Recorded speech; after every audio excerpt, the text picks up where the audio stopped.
What's up, people? How are you doing? Hope all is well. My name is Steff Reed.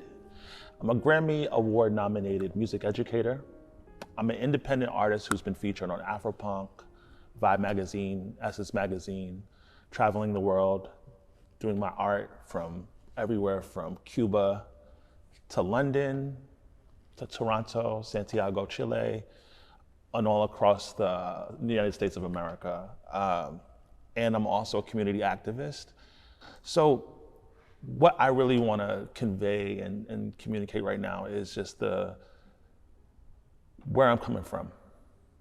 The Power of Love started as a song about 5 years ago, and it was in response to like the border wall, the travel ban, and just all this upheaval going on in the country. There's been just so much division, and I realized that right now there's like this big divide of like us versus them. And what is the thing that really unites us all beyond like religion, beyond class, beyond like politics, is like love, is like the great uniter. It's like the thing that bridges the gap, and like, because everybody wants to be loved. Everybody loves somebody or something. And I think that's the one thing that as humanity we can all hold on to and agree on, is love. So the song started out as a song that led to a tour, that led to an album, and now here we are. Fast forward 5 years later, we have the Power of Love Project, which is a nonprofit organization that's fiscally sponsored by Judson Memorial Church, where we are right now. The organization started as an initiative during like the uprisings of 2020 and the movement for Black Lives after the murders of Breonna Taylor and George Floyd. During that time, I noticed there was a lot of new, younger folks on the front lines. And I noticed just from my background as an activist that the folks that were like occupying Wall Street, or like during the Black Lives Matter of like 2014, of that movement, of like the murders of Eric Garner and Trayvon Martin, a lot of those people they're not necessarily on the front line anymore. And I just realized there's a high attrition rate when it comes to activism, and the folks burn out. So my idea was really to help create sustainability. And like, how can I help equip the next generation with the tools and the understanding that I've learned from my own experience? So as I'm like doing mutual aid and handing out waters and sanitizer and masks, and this idea of like asking folks, how is your activism sustainable? What is this gonna look like in 6 months to a year? Because this is not a new fight. We're actually continuing a tradition, a long tradition of activism that precedes us for decades and for centuries, you know what I'm saying? So from doing this work and raising money to help the community, we got into the next initiative, which was mutual aid and micro grants for Black and brown women. I really wanted to honor my mother, because my mother, Camille DeJourna, is the one that when I was a child introduced me to Black history and put me onto feminism and contributing to the world in a meaningful way. And so from the money we raised, we started giving micro grants and promoting Black and brown women for the work that they're doing in the community. And I really just wanted to put my money where my mouth is and show where our values align through action.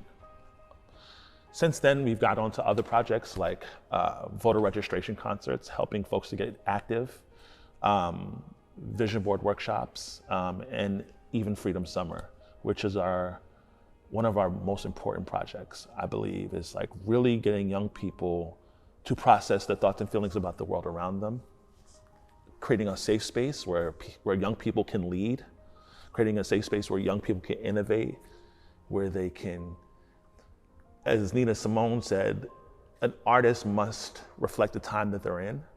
So the idea is to create this school in a space, in an environment where we can cultivate that, where that can be an intentional intention in the forefront of the work that we're doing. Is like, how do we create work that speaks to the time, that creates compassionate empathy for the viewer? I believe that in order to change the world and to change lives, you gotta change hearts. And so through changing those hearts, it's creating compelling and impactful work that's going to reach the hearts and minds of the audience. And I believe that through that process, people change their minds about things and they challenge pre-existing ideas about things. I'm really proud of the work we're doing in Freedom Summer. I believe that we're making life-changing work. I'm seeing transformations all the time with young people, that even in social emotional skills, from being more shy and introverted, to seeing young people blossom, to making friends and connections, and to being like outspoken and using their voice and standing in their power through this process. I really was inspired by the Black Panthers and their movement of Freedom School. And like, again, this idea of sustainability of like,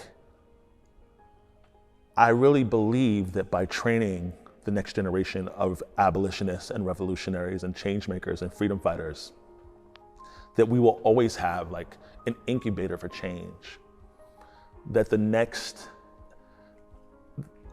I feel and I believe and I know that my responsibility in this world is to usher in the next wave of genius, brilliant, talented artists in the world.